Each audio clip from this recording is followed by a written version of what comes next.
As John mentioned, I have a book out on Vanzino Press, Res. It's a collection of haiku.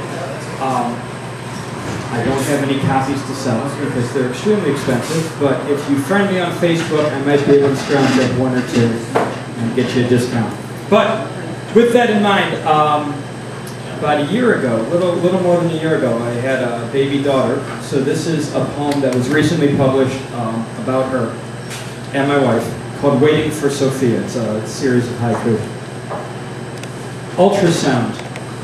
Beneath my wife's pulse, the baby's heartbeat. Morning sickness. Her ponytail tangled between my fingers. First trimester, I clean out our toilet again at midnight. Fourth month, her belly peeks out of her PJs. Heavy rain, 2 a.m. run to the store for ginger ale. Sleeping in, I stroke the hair off her face. Afternoon shower, her hand on my shoulder as I soak her belly. Second trimester, stretch marks from our first begin to reappear. Heavy comforter, my wife gets up to pee for the 4th time. Late to bed, her cold feet find mine. A new curve to my wife's silhouette, winter evening. Third ultrasound, finding out it's a girl by what isn't there. Winter vacation, waking up to her hand in mine. Restless night, the warmth of her belly pressed to my back.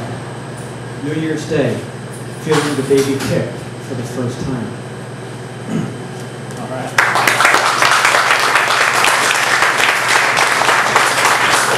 Shifting veins entirely. I was recently, about a couple years ago, invited to participate in a speculative poetry group. There we go. Come on, baby. You know how I feel about handling microphones. I do know, yeah. You know how I feel about handling microphones. There we go, that's the one I wanted. Ah, much better. All right, I was recently invited to participate in a speculative writers group. Speculative writing being science fiction, fantasy, all sorts of in-between genres, horror. And a lot of the folks there write science fiction. It's great, I like science fiction. I wrote a couple science fiction poems. But my real interest in the speculative genre is in folk tales, folklore, and the sorts of things that Disney claims to represent but doesn't. So I'm writing a series of poems called Tales for Children, focused on reclaiming folk tales and fairy tales from Disney. So I'm going to read a couple poems from that collection. A Grandmother's Tale. There is an art to fur and shadow, candlelight and bone. The wolf was dead for quite some time before my lover came upon its corpse while chopping wood.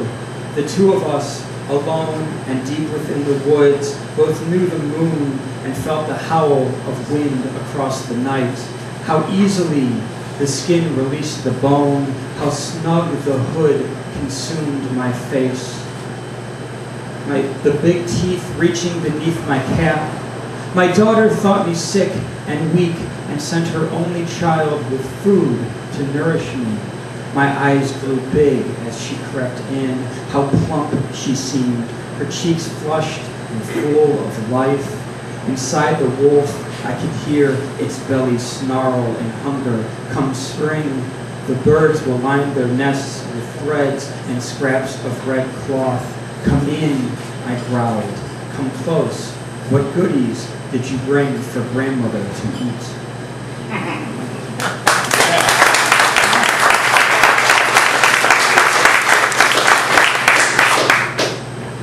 Stone soup. Two soldiers stumbled home from Austria, eyes hollowed by visions of corpses frozen in Corinthian snow. The village wore its poverty the way a monk wears its hair shirt. A shutter slapped against the wind. There was no food to be begged, No shelter to be found, only cold faces, shaking heads, closed doors, and 2 soldiers left to linger. The pot was as big as both men. It rested on a scattering of sticks, barely worth the spark it would take to ignite them. Still, they caught fire, and soon a flame heated the snow in the pot down to a warm slush. The difference between melted snow and steaming broth is just a stone, the soldiers chuckle. All are welcome to this feast when it is ready. An ancient man worked forward carrying a broken high chair to keep the fire going, he nodded.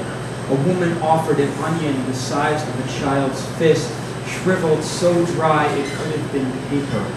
For the broth, she muttered, then stood waiting on the edge of the warmth that now haloed the 2 soldiers. Carrot by turnip, potato by bacon rind, the broth became soup enough to hold hunger back for at least one evening. The girl limped forward, eye blinded by its bruise. She held her baby the way snow on a grave holds a rose. She stared straight ahead, refusing to meet anyone's gaze. "I'm sorry," she whispered and pulled a knife from her apron. "She's all I have."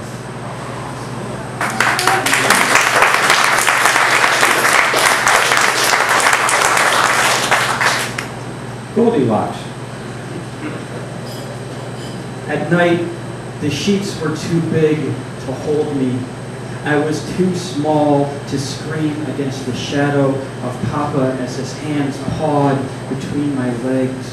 The whiskey on his breath was honey sweet as my lips gave to his kiss, his tongue black against the dark. Breakfast was silence. Mama's porridge was either too hot, enough to burn the words off my tongue, or too cold, numbing me from speech.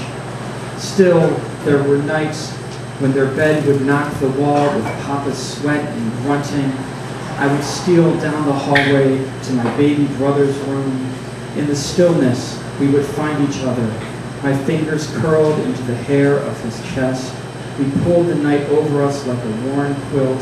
He held me and swelled into me just right.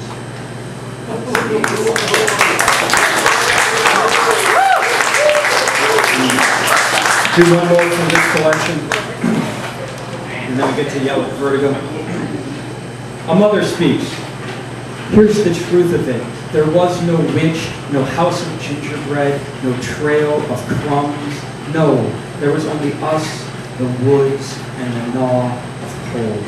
Your father was the first to slip into the shadows stretching from the trees.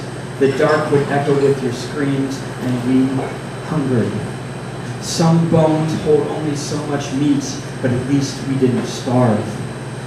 The sun returned, and soon the days were warm, and we forgot the night until it crept into our corners and the wind wound round the house. We cuddled close to the oven's warmth, but even fires go out. There was no wood, no coal, no food, until his fingers grew as thin as chicken bones. I watched you shiver in your cribs, carried back to when I held you in my belly, swollen as the moon. I can ignore the breath in sleep that isn't there, scrub away the blood, but now I feel you, children, pressing at my ribs like prisoners fingering the bars of their cage.